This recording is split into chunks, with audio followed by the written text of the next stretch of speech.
Hi everyone, this is Anjali and today we are going to solve weekly contest 242 question number 3, that is jump game 7. So let's start solving the problem together. So in this problem, you're given with the binary string. This means string can only contain zeros and ones. And along with this string, you're given with two integers, minimum as well as maximum. Now it is given that at the start you are standing at the zeroth index of this string and you can jump from ith index to jth index if it satisfies the given two conditions. And the first condition is that this jth index should be in this range, that is I plus minimum index to I plus maximum. Definitely it should be less than the length of the string.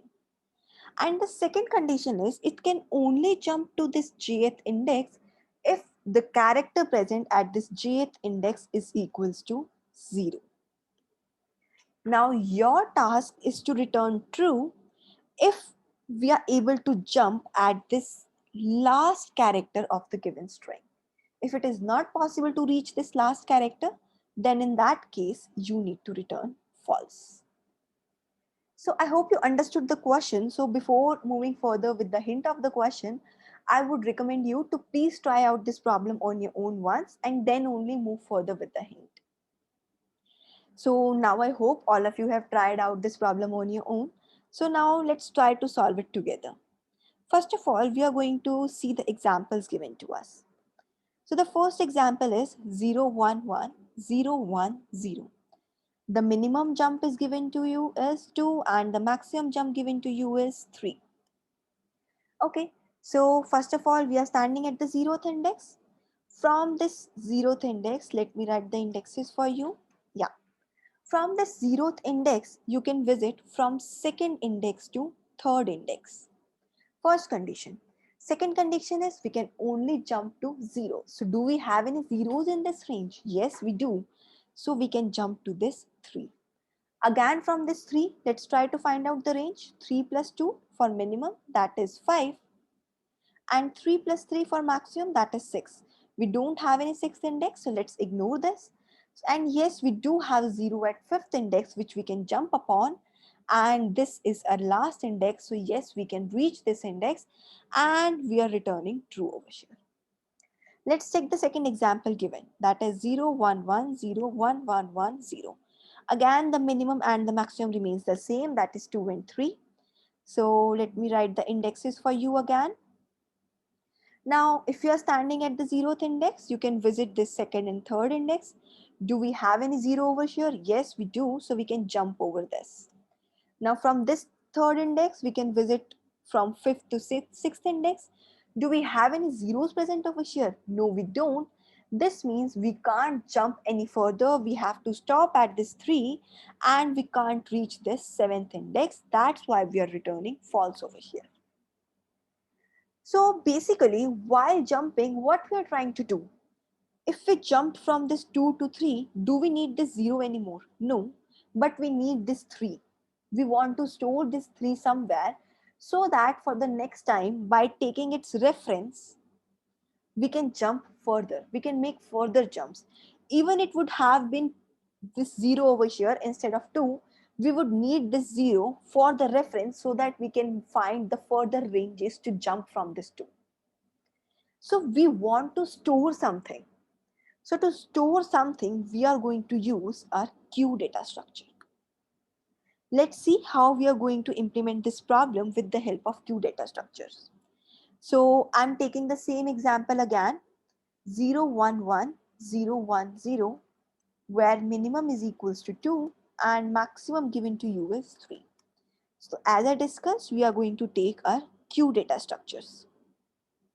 Now it is given that at the start we are standing at a zeroth index. So definitely we are going to insert this zeroth index in the queue because we are able to reach this zeroth index. So let me write all the indexes for you. Now after this zeroth index, by taking this zeroth index as reference, what are the indexes that we can visit?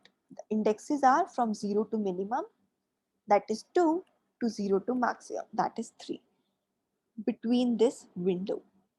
So we'll traverse this window and we'll find out, do we have any zeros present in this window? Yes, we do have a 0 present in this window, and that is at index 3. Also, while taking this as reference to find out the window, we don't need this further, so we can pop this out as well. Now, let's move to this 3 because we haven't reached the last index yet.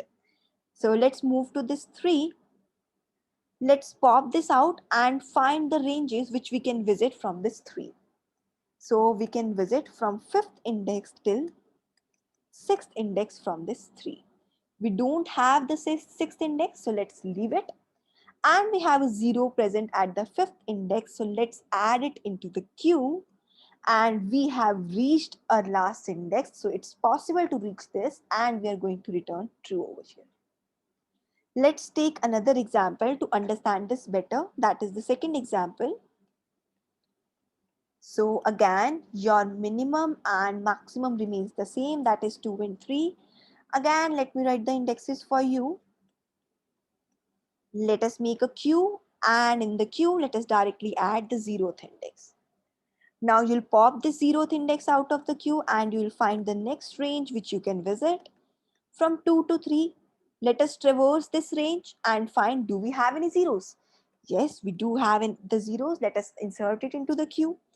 Let's pop this element out of the queue and let's find its corresponding range. That is from the 5th index till the 6th index. Do we have any zeros in this range? No, we don't have any zeros, so we can't jump any further. Our queue became empty. This means we can't pick any index further, and still we haven't reached the last index. So that's why we are directly going to return false over here. But there is one issue with this approach, and the issue is we'll find that this approach is giving us time limit exceeded. Why? Let us see. So let's say we have 1000 zeros string present with us. We have 1000 zeros, and minimum value given to us is 1 and maximum given to us is 50. So we'll start with this 0. We will add it into the queue. Now we'll traverse the range from first index to the 50th index, and we will add all those things into the queue, all those zeros in between this range into the queue. Now after doing so, we'll visit the next index, that is the first index.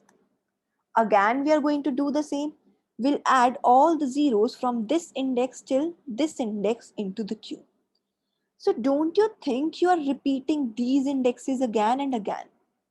Yes, we are adding these indexes. We are traversing over these indexes again and again.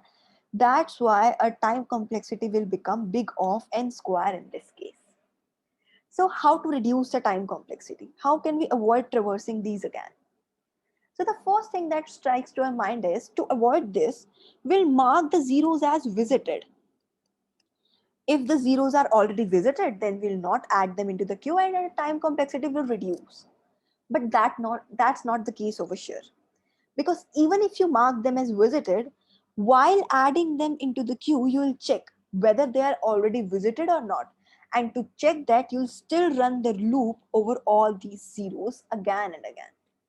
So still your time complexity will be big of n square.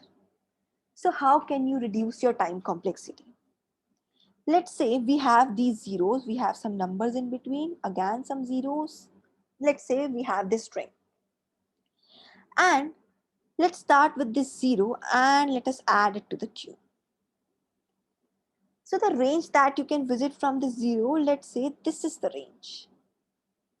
So you have added all of them into our queue. Now at some point of time, you're going to add this 0 into the queue. Let's say this is the index I. So for this index I, let us say this is the range that you're going to visit to check whether any 0 is present or not. And this is the index J.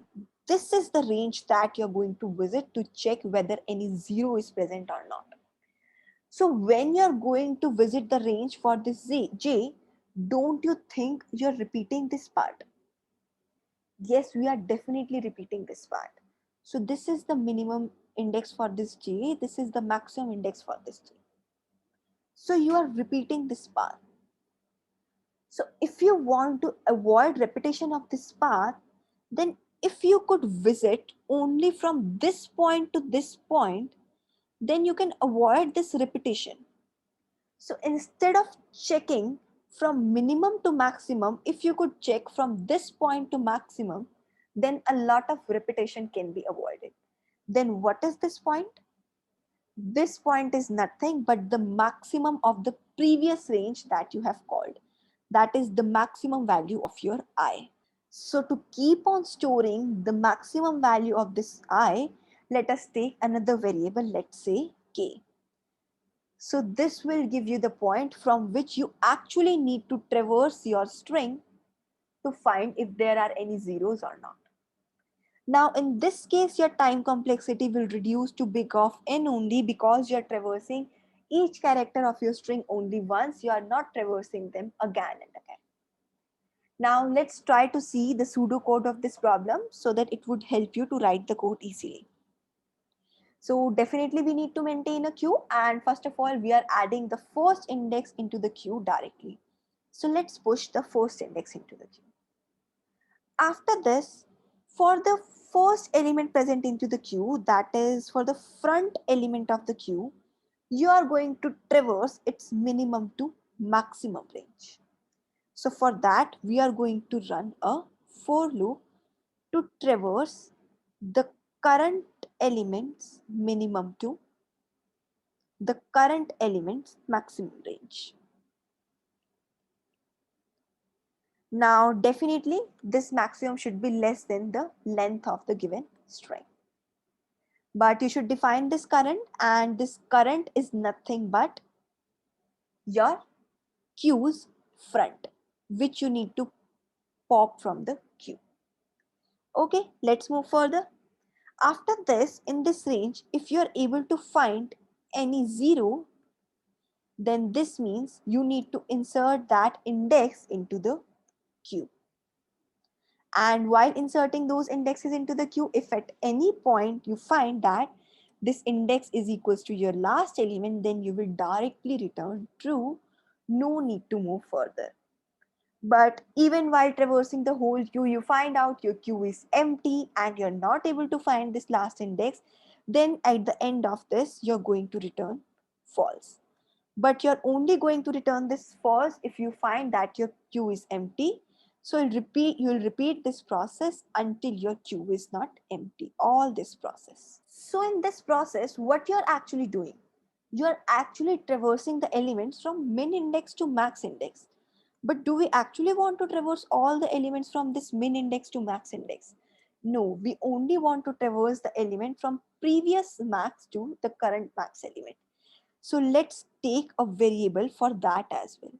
Let's take a variable k, which we initialize from 0 at the start. And at the end of every for iteration, let us assign this k's value to current max. So every time you need to start from whichever among them is maximum, either the current max or current min. Whichever among them is maximum, you need to start traversing your string from that point. So now I hope you could code this problem on your own. So thank you.